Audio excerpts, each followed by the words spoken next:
Hello, everyone, and welcome to Books on Stage. My name's Jude Gibson. Thank you so much for joining us this evening. I am looking forward to this, talking about a little bit of poetry this afternoon. Hope everybody's staying cool and hydrated. It's a blistering 100 degrees here in beautiful downtown Cloverdale, and I'm sweating bullets. It's a hot one, but we've got a hot topic, and I'm really glad that you join us. So joining me today is going to be Jose Esparza, and Jose, let me get my right tabs open here. Jose was born in Santa Rosa. He spent most of his life in Sonoma County with brief residence in San Pablo, California. Jose's been writing poetry for over 25 years. His first book, Voyages, Poetic Journey, was a launching pad for his work to be seen by the world. He self-published his first book through Amazon. A year and a half later, he released his second book, Poetic Voyages #2, Poems and Tales in Isolation, on Amazon. His inspiration for his second book came when the COVID-19 pandemic hit California, and we all went into lockdown. Esparza says that in spite of the pandemic, those few months allowed him to produce his personal best work. Half poetry, the other half fantasy story. Esparza wants people to know that there is a little bit of something for everyone. And with that, ladies and gentlemen, please welcome my good friend, Jose Esparza. Jose, there you are. Hello, my friend. Thank you so much for joining us. I see your ceiling fan. You have got the right idea, my friend. It's a hot show, and it's a very hot day here. So stay cool where you are. Thanks so much for joining us. Jose, why don't you take a little second and tell everybody a bit about yourself that I haven't just shared in your brief little bio. Okay. Hello, everyone.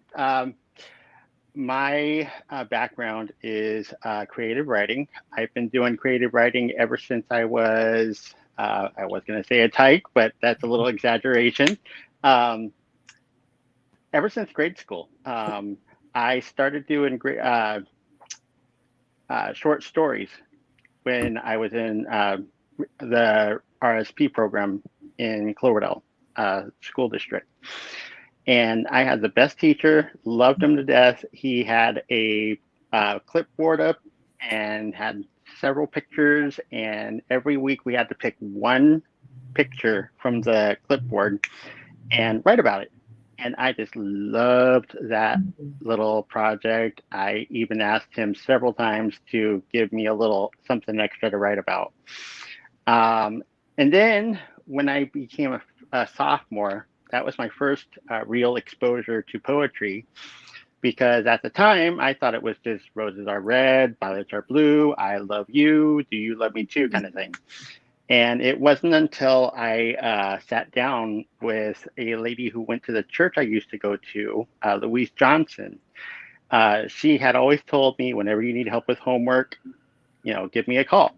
So I did. And she told me two truths that stuck with me to this day.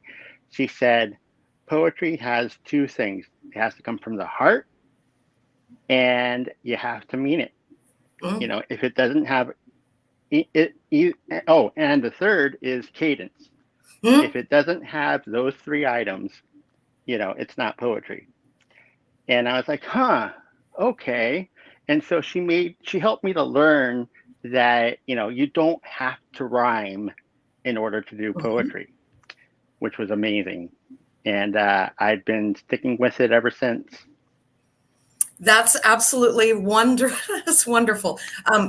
I am also a huge fan of poetry. My mother was a poet, so I grew up reading poetry as well and listening to my mom's poetry and, of course, writing my own. So for me, it has a very sweet spot, as well as it can be very melodic. So for me, poetry can be music without actual music. It's very much so. It can take you to a complete different place, just like a beautiful piece of music can move you to tears or to anger or to any kind of emotion. So I have a great appreciation for your craft. And the book that we're talking about today, Poetic Voyages #2, Poems and Tales in Isolation. This is absolutely wonderful. I have thoroughly been enjoying this, and this might be one where I'm not going to give up my preview copy to give to someone else. This one's going to go on my bookcase if you don't mind. I'm very, very moved by your writing style. It's quite wonderful, and it's quite unusual for a younger person, especially a male. Mm-hmm. Not being judgy or saying anything bad to get into poetry. Yes. It's almost a lost art in some ways, and very much so. So I'm tickled pink, and this book, Poems and Tales in Isolation, that hits hard. How was that for you to write? Because you write our words in a lot of these poems. Yes. I have a lot of "Oh Lord, me too" moments when I have been reading through selected verses. How was this for you to write? This seems like a different type of emotional exposure. Yes, if you will. Well, the idea came to me. Well, let me tell you a little backstory. Prior to actually starting the process, I had mused over the idea of doing poetry with storytelling. And I thought, okay, I'm going to do this, I'm going to do that, I'm going to do this. So I would sit down, try to, write my story, and nothing happened. And so finally I was like, you know what, forget it. I'm just going to shelve it for now. It's going to happen whenever it happens. 2 weeks later, what happens? We go into lockdown. Game changer. So it's like, well, okay, I've got all the time in the world now. So that's kind of how it started. And I had a little bit of a traumatic memory resurfaced during that process. And so that had a lot to do with the fuel behind my words. And I was able, it was very cathartic for me because I was able to kind of put what had haunted me for the last 20 years or so, down and say, you know what, you don't have power over me anymore. We're done, goodbye. And that was very cathartic for me. And I remember talking to a friend of mine who I called my muse. And by the way, he's actually part of one of the characters in the second half of the book. And we were talking about a certain something, and for whatever reason, it triggered that, traumatic event in my life to resurface. And so he was very instrumental in helping me get that process going and keep going, because there were definitely times where I was like, Thomas, I give up. I can't do this. It's just getting too hard. I'm getting frustrated. And he would just say, you know what? That's okay. He'd say, take a break from it for a little while. Don't think about it for a day or two and then go back to it. And those were the magic words, So that was my process. Well, and that once folks at home have a chance to get the book and read the book, hearing that makes a lot of sense. Once you've read the poetry, there's a lot of bleed out, if you will, of some pain and trauma and some resolution and relinquishment of whatever was going on for you as the writer, which of course gets put back on the reader, and we can do the same thing with our issues and traumas. And so that's a valuable piece of information for people to know going into this book. Your poetry is absolutely beautiful. Thank you. I shouldn't be stunned. You're a poet, but it's lovely from the perspective of, yes, poetry is not always roses or red violets or blue, but to have so much passion behind your words. And in some of these poems are very short, and it's just like, pow, have that and digest that for a minute. And I just sat with the book open and went, Well, I'm not going to be moving on to the next poem for a little bit. I need to sit with this, and, Yes. and that's what good poetry does. And people often think that it's always about love and falling in love and the girl I Mm-hmm. love, and it's not. It can be absolutely about anything that's going on in your life, and this is very, very heartfelt. And Thank I'm you. pretty darn proud of you for putting yourself in between the pages like that in such Thank a you. vulnerable way. That's difficult to do. It's difficult to do poorly, and you nailed it. You did it really, Thank you. really well, and I commend and applaud you for that. Well Thank done, you. sir. Very well done. I just want to interject here for a second. Part of the reason why I wanted to do it so badly is because it was very cathartic, like I said, Mhm. but also because I kept quiet for so long and I didn't talk about it. I didn't press charges when I should have. And because I waited so long, the window of opportunity to take action disappeared. So it was kind of my way of getting my own, no pun intended, poetic justice, you Hmm. know. So Well done, and good for you for using poetry to help quell your own demons and heal your own mhm. internal trauma and pain. And I wanted to help others too that may And have gone through the same thing. and you have Thank you. for sure. So how long was the process of writing this book? How long did it take you? It took me about, let's see, I started in March, April, May, June, July. I would say 4 months. Oh, wow. Yeah. So, because like I said, I had time to ruminate about what I wanted to write for a long time before I actually started to do it.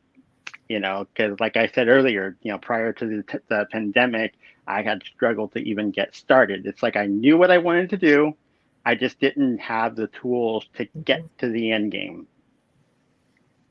Well, I think a hard part is being able to look that trauma in the eye and take control of it instead of it controlling you, and Hmm. that takes a lot of uh, internal determination, but also a lot of internal healing at the same time. So that's a Yes. very difficult task for anyone to do. Do you think that it would be possible for you to read a couple of poems for us from the book? Absolutely. I would Absolutely. absolutely love that. Do you have a couple of things picked out for me? I do. Excellent. All right. The first one I'm going to read is actually a poem that I wrote long before the pandemic started. I wrote this one after my late partner passed away back in 2012. And the poem is called Oak Tree. With a heavy heart, I sit beneath this tree, waiting and watching the corner street for your memory. Soon you arrive with memories intact. The time your shorts came undone in a folly. The time we made a child cry with our beloved skeleton. We affectionately called Mr. Bones.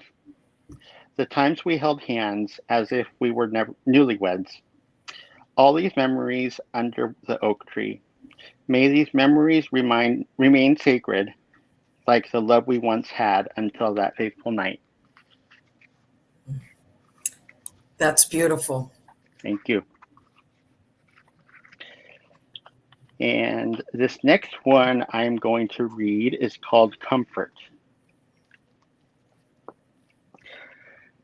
He's always there to wrap his strong arms around a wounded heart. The angel of comfort, his smile warm and true, his eyes strong. He is a friend to the weary when feeling alone. He's always there, this angel of comfort. When I light the night flame, he knows why. When I cry tears, he understands, wrapping arms strong and secure. He's the angel of comfort. All the tears melt into his wings. His eyes gaze into mine, caressing my face as he holds me through the storm. And somehow, some way, we are both going to survive the storm. That's absolutely beautiful. Thank you. Absolutely beautiful. Um, what was the process like for you from start to finish? Did this you'd mentioned that clearly that you were going through some unresolved trauma. Hmm. Did it trigger other things for you and lead to more doors unlocking? It did. And I'm actually going through therapy for depression. I have no problem admitting that openly because, again, my whole goal is to help people who have endured traumas like I have. Um, One thing that I should mention is back in April of last year, while I was writing this book right here was actually a lifeline because I had been experiencing ideations of suicide. And I remember I had a friend, I should say, I have a friend who lived in the city, and he would allow me to spend sometimes weeks at a time at his apartment, just kind of give myself a safe space to be alone and just be all right with myself. And I'll never forget that. It was such a sacred experience for me to go through that. And I'm thankful for Robert for being able to, you know, allow me to do that. So if you're listening, Robert, thank you very much. We have a question coming in on Facebook from Dee Dee Robbins. Which poem in your book is the most revealing? Ooh, that's a tough one. I would say, let's see. Oh my gosh. They're all pretty revealing, to tell you the honest truth. They are. Yeah, they're all very revealing. Like a friend of mine told me, who's actually my editor in this book, he told me, your first book, it was your debut. It was very soft, it was very fluffy, and this is not that book. He said, you go all out and you are just raw as raw can be. And I think people are going to be surprised by that. And I said, I hope so, because I want this book to help people more than anything else. Um, Ooh, I'm trying to find that one poem. Can't remember what page it's on, but it deals, head on with the trauma, the specific trauma Jude and I have been talking about. Um, well, let me read this one. This one's called Stronger. Okay. He's the new guy everyone talks about. They say he's clumsy, walks kind of funny. Nobody knows the truth. He's the neighbor everyone talks about. They say he has a problem. His dog can't even stand him. He stinks like a bum. One day an angel came to see for himself. This beautiful mess, no transgressions, the angel did see. The angel saw a man doing his best to measure up to social demands, unfairly judged. The angel saw hurt inside scars. Others turned a blind eye. There was anger from betrayal. He felt better off alone. The angel departed, no word spoken, but a somber feeling for the stranger that was paralyzed. Hmm. Oh my. So that's a hard hitting poem. And I would say that's one of the more revealing poems in my book. And there's another poem that I wrote. It's driving me nuts because I can't find it. Sorry, Jude. Don't be sorry. This is what we do on live books on stage. We flip through pages and look for what we're talking about. It's no worries, no rush. Okay, let's see.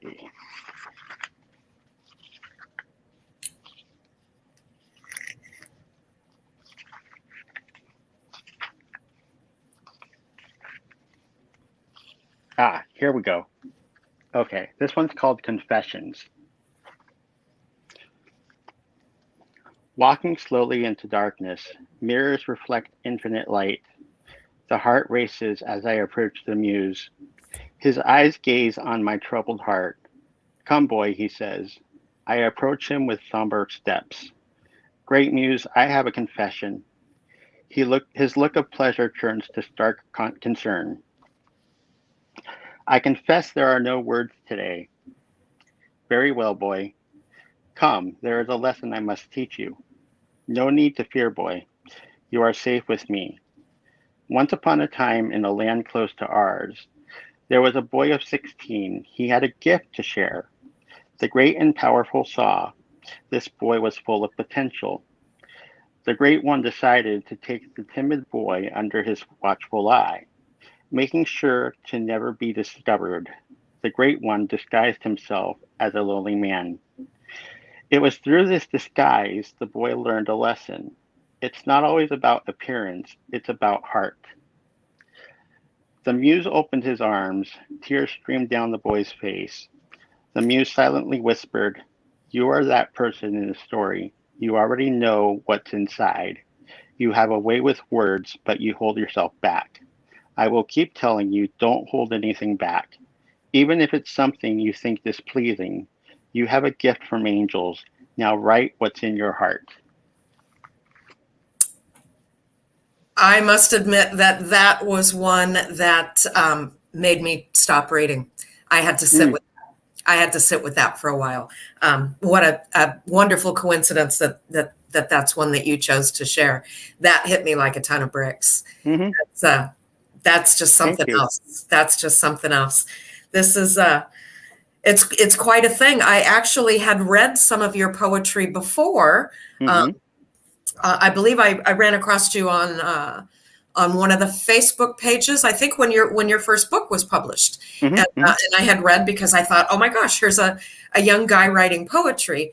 And when I got the new book to read for tonight, I was gobsmacked at the difference. It's almost like it was written by two different people, but clearly it was written by the same lovely young man going through two very different stages in his life. Mm-hmm. Mm-hmm. And what a mountain of growth is nestled between the pages of this softback book, for sure.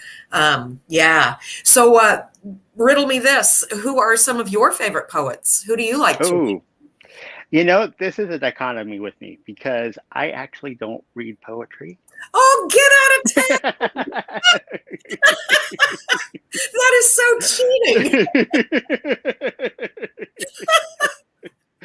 Well, okay, I do read poetry, but I don't read it, it's very scarce when I read poetry, but the one poet that stands out the most that I relate to is Robert Frost. Oh, nice. Yes. So he just has a way with words that's just like, it's like pop. Yeah. Yeah, talk about some poetry right there. Listen to my mother read a lot of Frost when I was just a young kid, and that for me too was one that launched me into writing poetry as well. So how about what kind of books did you read as a kid? What were you into? I was into fantasy. I read all of the Chronicles of Narnia books. Love them still to this day. I go back to them often. I would say my favorite book in that series is not The Lion, the Witch, and the Wardrobe, but it's The Horse and The Magician's Nephew. I just think it's a great book. It's like kind of the prequel to everything else, and I just love the fact that it's just pure fantasy. So when you wrote the first book, the second book was written under the pandemic. Right. So you were, locked in a box like most all of us were for several months. So that gave you ample time and schedule to fill in. But talking about your previous book, what was writing like for you? Do you block out time and try to force yourself? Does it just come naturally and you write on napkins and walls and door jambs? My mom wrote on a lot of door jambs when I was a kid just because it was right there. So what was that process like for you? Clearly, this book had a different process. Yes. The process for that one was I was kind of cheating in that a lot of it, not all of it, but a pretty big chunk was already written prior to the idea of publishing my first book. Because I remember my late partner David and I, one night we were laying in bed, and he says, just out of the blue, he says, "You know what? I love you, but sometimes you just piss me off." And I'm like, squeeze me? What happened? What'd I do? He's like, "It's not what you did, it's what you're not doing." And I'm like, okay. And I was thinking, did I take the trash out? Did I not wash the dishes? What's the deal here? He says, "You write poetry and you do nothing with it except read it to me." He says, "All you're doing is spinning your wheels. And I see potential. I see that you need to get your work published. You just need to do it. And what pisses me off is you refuse to do it." And so I was just like, "Yeah, okay, I'm going to bed. Good night, whatever." And I just, you know, I didn't care at that time. I just wanted to write poetry for me. You know, I wasn't really concerned about, you know, sharing it with other people other than Dave and some of my family. Um, and then when he passed away, 2 weeks before he passed away, uh, he says to me, he says, "So I noticed you haven't written any poetry lately. When are you going to write me a poem?" And I said, "I don't know, whenever I get the inspiration." That was an honest answer. I just didn't think that question was, um, critical. Because I didn't know that 2 weeks later he was going to pass away from a heart attack. Oh my. Yeah. I'm so sorry for your loss. Thank you. And so that's kind of, whoops, sorry. That's kind of, can you still see me? There you are. There I am. There you am. All right. Why is this? Sorry, technical difficulties. So when he passed away, I had a friend of mine where I was living. She said, "You know what? Can I make a suggestion?" I said, "Sure." She says, "Write a journal of poetry about your grieving process." Mm-hmm. And I said, "Oh, that's an idea." And I took that to heart. And so that's how this book came into being. Now, that's the one that I had written. Written. I didn't write it. You wrote it. I read it. That's the book of poetry that I had been exposed to before of yours. So I was familiar with your work, but like I said, Poetic Voyages too is a very different animal altogether. Yes, it is. Let's see. Question from D.B. Robbins to please talk about your muse.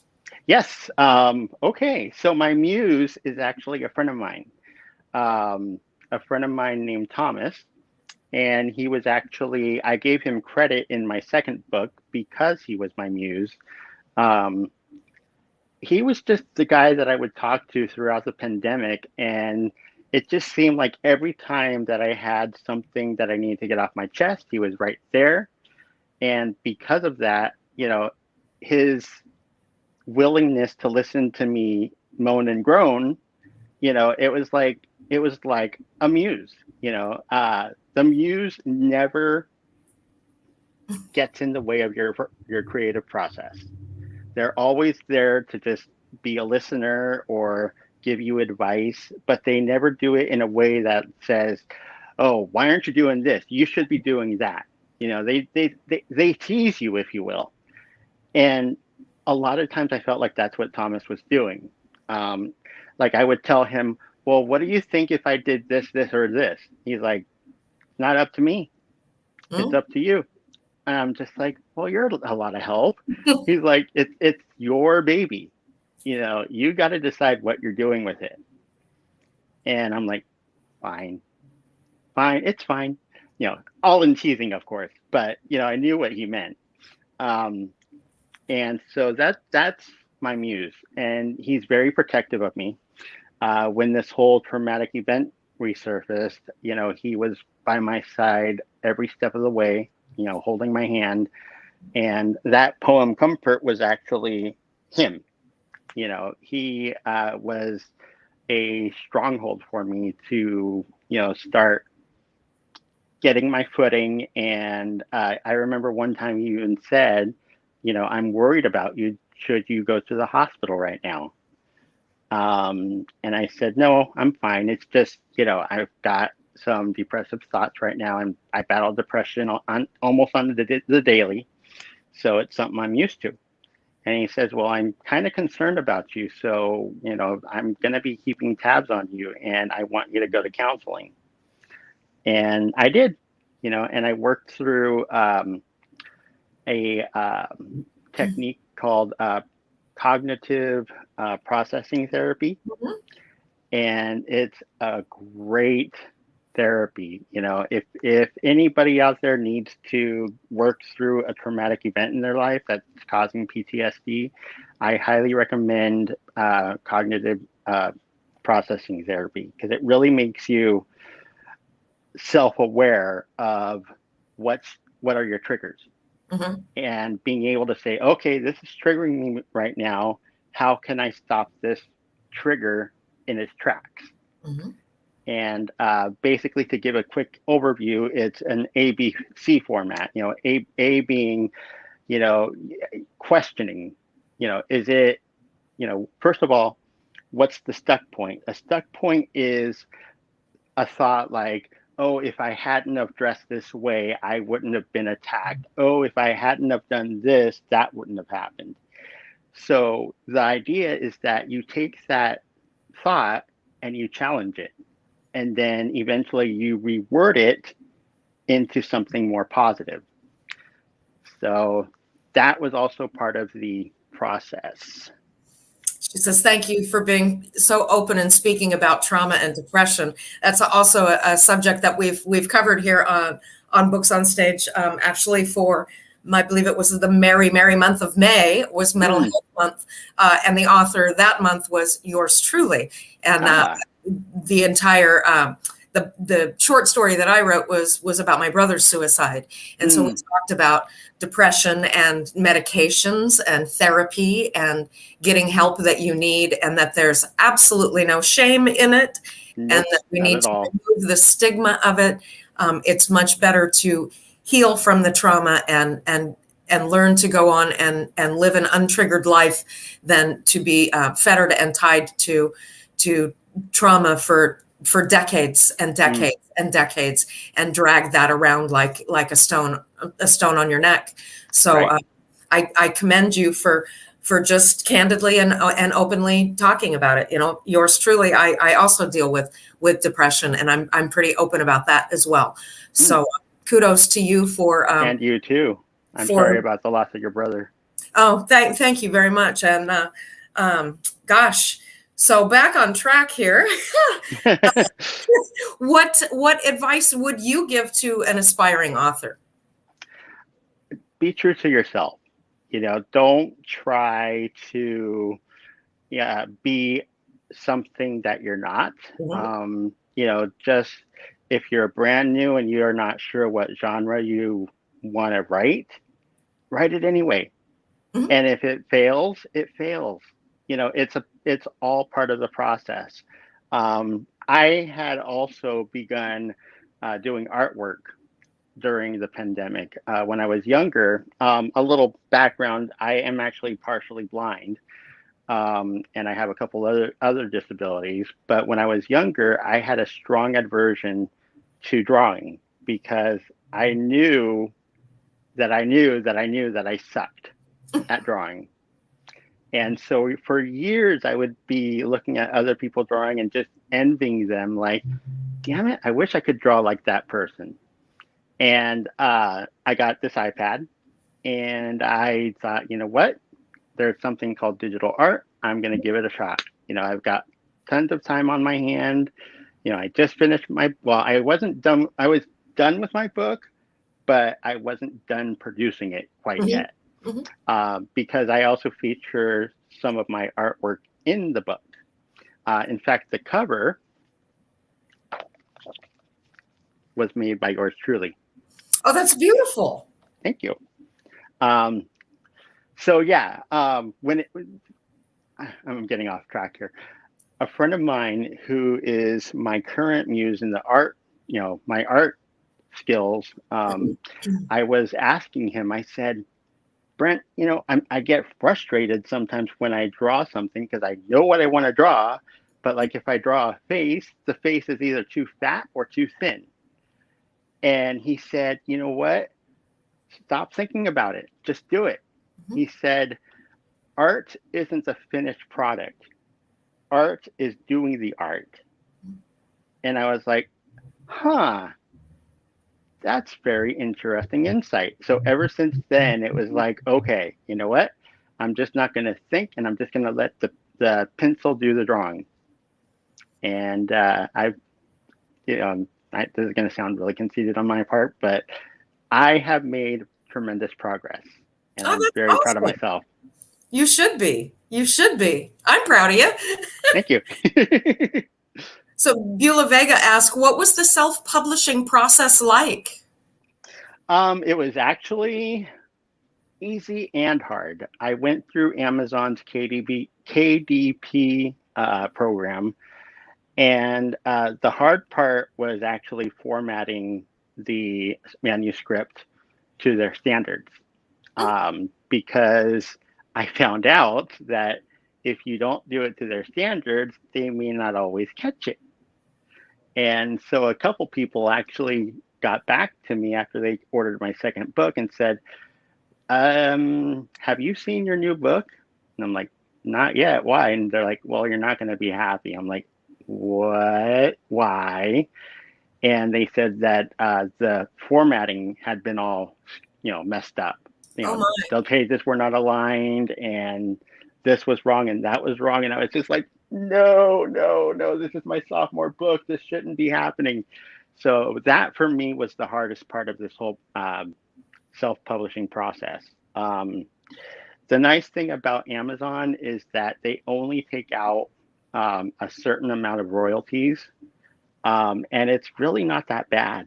They give you the option to have, I believe it's 30% or 70% of royalties that go directly to you. And it's really not a bad deal if you ask me, because I've checked out other they call it print on demand services, Mm. and Amazon is by far the best deal I found so far.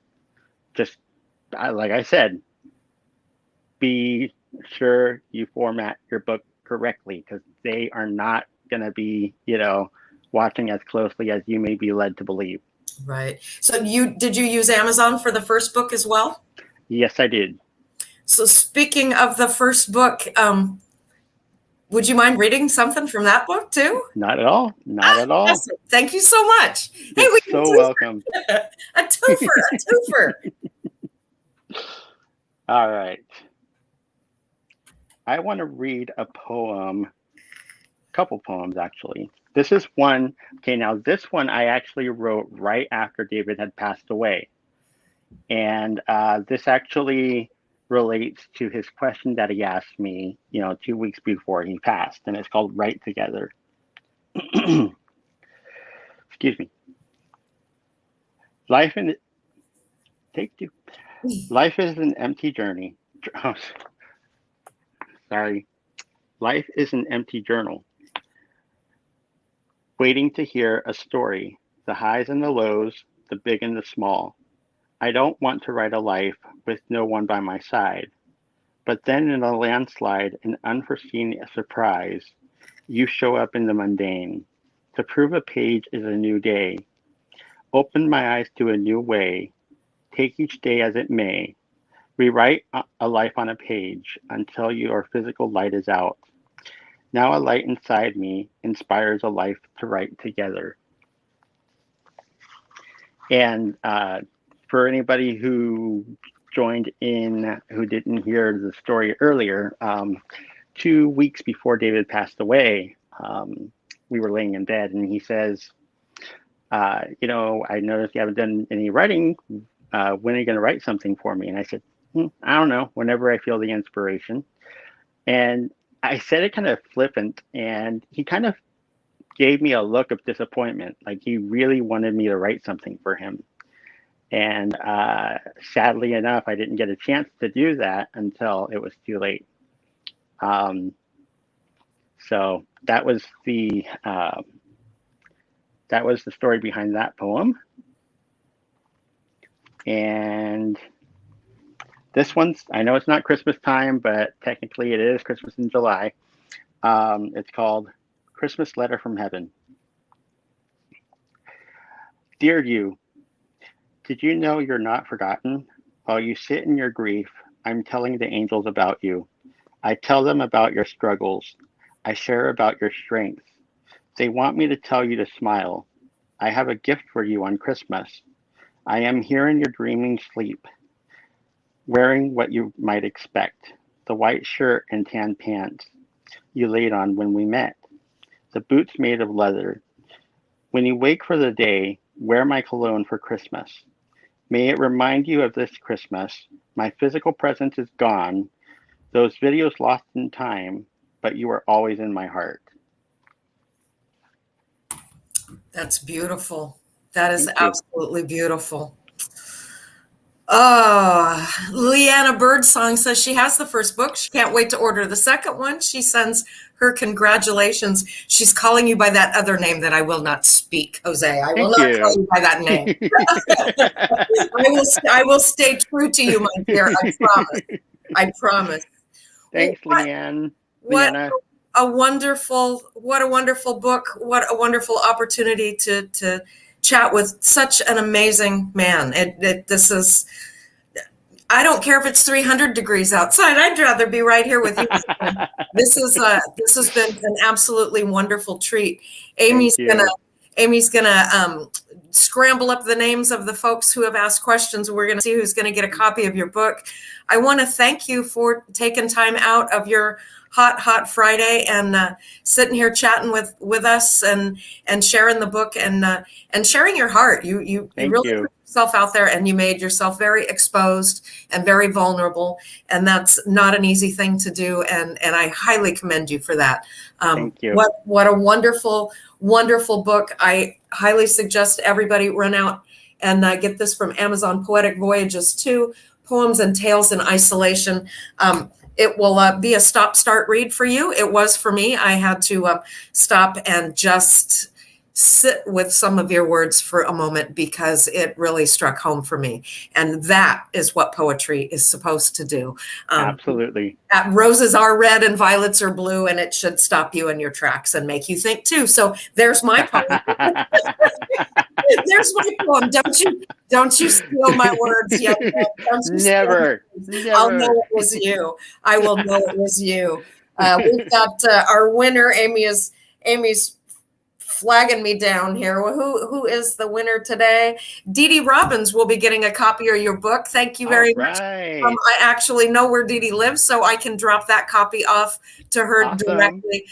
She will greatly appreciate that. She's a fan of poetry as well. Jose Esparza, thank you so much, my friend, for sharing your heart and your book and everything with us. And I highly suggest folks, please do get the first book as well, because what an incredible transformation it is to read as your life transitions from one place to another, and reading your words as you heal inner trauma and face your own demons and put some things to bed for yourself. I appreciate you very much, my friend. Thank you so much for taking. You're very welcome. Want to thank everybody for tuning in with us on this hot Friday night. We will be back on Books on Stage. We'll be in August. The author will be Beulah Vega. The date will be to be determined at this point.